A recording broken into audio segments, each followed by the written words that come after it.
Today we'll be talking about Chapter 1, Section 5, the American People.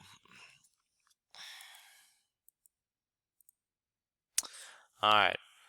Demography is the study of the size, growth, and distribution of human populations. So that's really what we're going to be talking about today in this lesson. Um, how many people we have, the population, the current population in the United States is 328 million people. Alright, that ranks as third most populated country in the world. China has about, I think, 1.5 billion. India has, I think 1.2 billion. So they're well ahead of us, but we're the third most. So across the United States, like, where do we live? All right, us as Americans, like America, the United States itself is a large country, so we live in some diverse areas. All right, rural. All right, is an area that that has open land, few people, houses, or buildings. Not a lot going on there.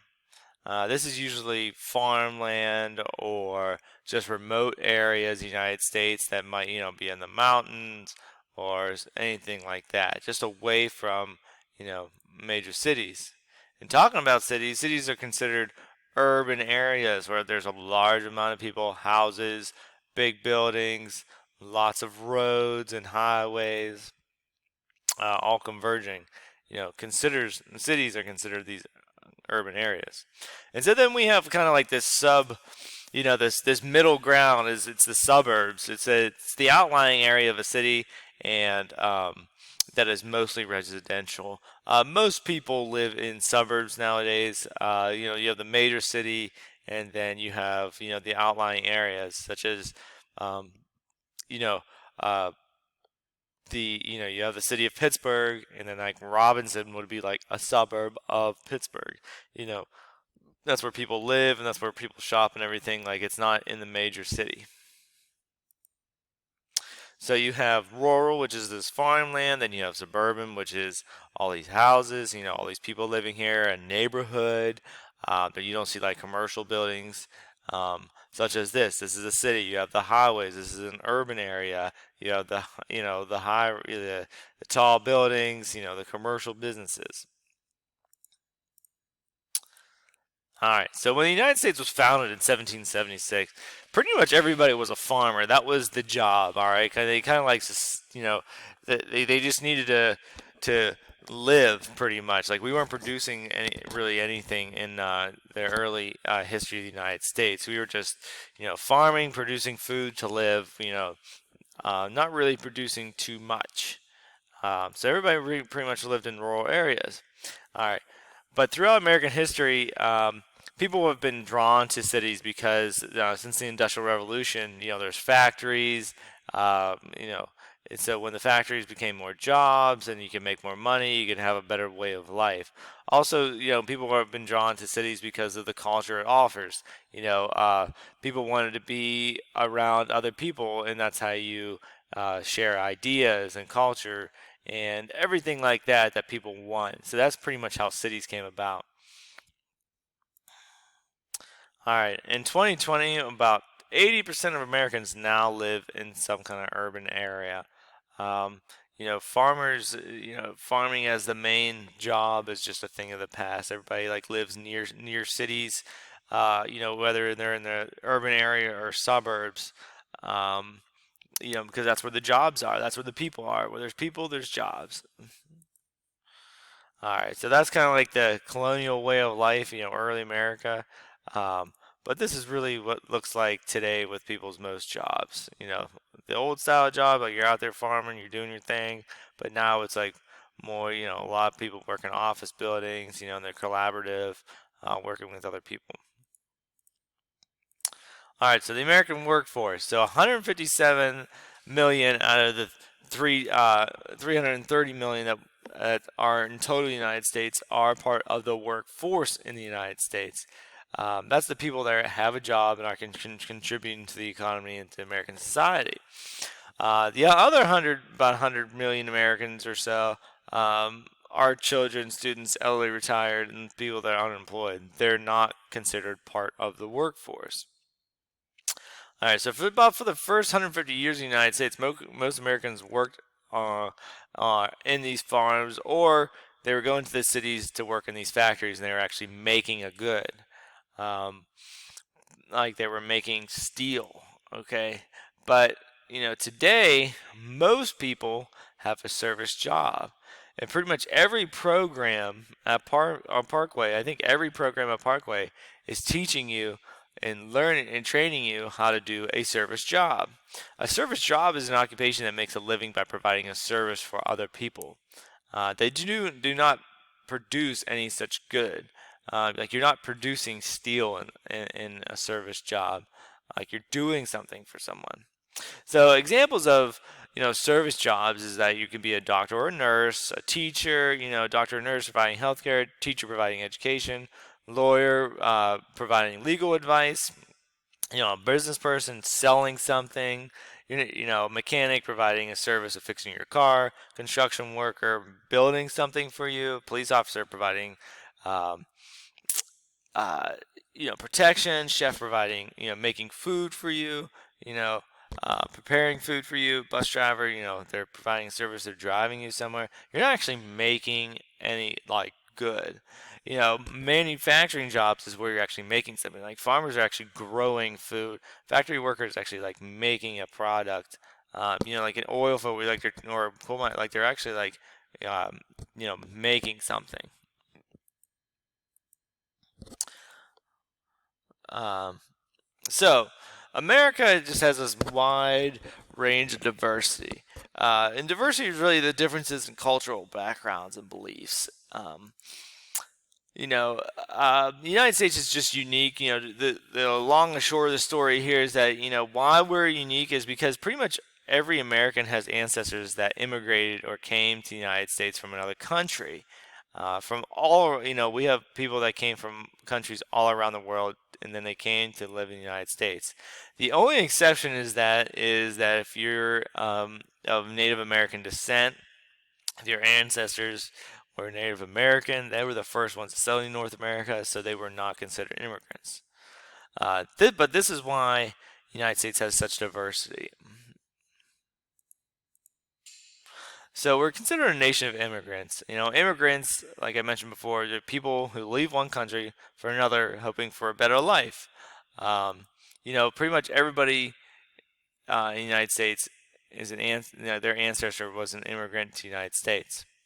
Um, when immigrants, have come to the United States, they have brought their culture from their country of origin. When the British came over, they were the first ones, the United States, they brought all their culture with them. Their traditions, their languages, their food, their religion. They brought that. And we can see that alive today. The Germans brought the tradition of the Christmas tree, you know, you know, Chinese and the fireworks, that's all culture that was from, originated outside the United States. Yeah, you can almost think of the United States as a blank canvas, and all these people came over from other countries, and that kind of like filled in the canvas and like the American culture. That's like, you can also think of it as a melting pot. And food is a great example of how, immigrants have brought their culture to the United States. We have um, all these different, like you go to anywhere, like any shopping area, there's just like different types of food. You have Italian food, Mexican, Chinese. There's all these different varieties of food because people have brought their culture over to the United States, and we have this great variety and this great diversity. So the United States is pretty much this melting pot, we're considered, of all these cultures kind of combined into one that we call the American culture. So the American values that we have, you know, we're diverse in like our culture, and that we have like many different, especially because the United States is wide, it's a large country.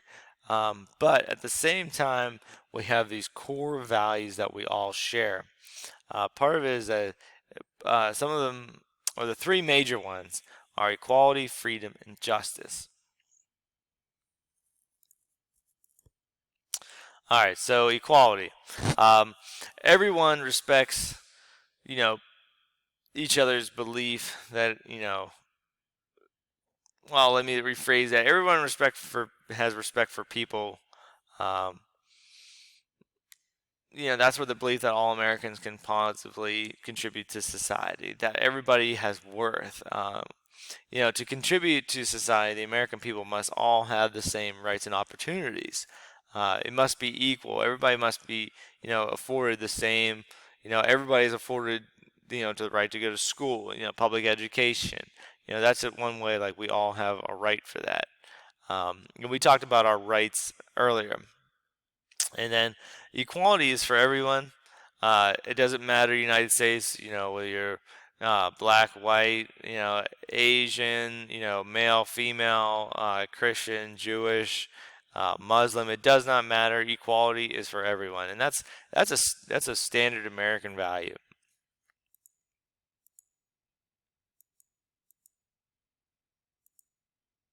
Freedom. Freedom is the ability to make choices. Americans really value that. In the previous section, we talked about the American economy and how that is, the freedom for people to, make their own choices in buying things. So that's just an example of one of the freedoms that we have. We have a lot of other freedoms, freedoms of speech, freedom of religion, um, but your freedom cannot interfere with another person's freedom. Such as religion. Like you cannot, you can practice Christianity, but you cannot force anybody to join that religion. Um, you can't force anybody to buy anything. Like that is everybody's choice. If you're an American citizen, to think what you want, to believe what you want, religiously, to buy what you want. That's all their freedom. Um, you know, Americans do have freedom to say or do whatever they want. Like they're not going to get arrested, but they are not free from the consequences of just saying whatever you want or doing whatever you want. You know, you won't go to jail for saying what you want, but that doesn't mean that you won't be able to fire from your job. Like Colin Kaepernick, um, he's kind of a unique example in that, he won't, even though he's a great football player, that he's kind of, said such, things that it kind of angered, some football owners, but they don't have to, they don't have to hire him. They can say whatever they want, but there's consequences. What that is that he kind of was banned from the NFL unofficially. So, and if it goes the same as if you say just outlandish things at any job, really, they have the right to fire you for it. Um, or people cannot support you in your causes if they're unpopular. So that's the kind of the consequences. But you can say or do whatever you want, and they're not going to throw you in. And you can pretty much say what you want, as long as it's not treasonous, as we talked about before, and you'll be fine. But there are consequences to your actions. All right, American values also, we have justice. Everybody deserves to be treated fairly. And how we really go about doing this is through the American legal system. Um, you know, uh, Before the United States, it was common that you were guilty and then you had to prove your innocence of a crime. But the United States, everyone, no matter, before the trial, everybody is innocent of the crime until they are proven guilty. United States, the persecution uh, has to prove that you did it, and you go through the American court system. Um, and also with justice, uh, in the court system, you're not judged, on your race, gender, or religion. It's a fair trial. It's just the facts. That's how you will be judged, and that's why like this is, justice. She's weighing the scales. That's like the evidence, weighing the evidence here, and she is blind. She's blind, like she does not see gender, race, religion, just the facts, weighing it, and that's how the American justice system happens. So that concludes um, chapter 1, section 5.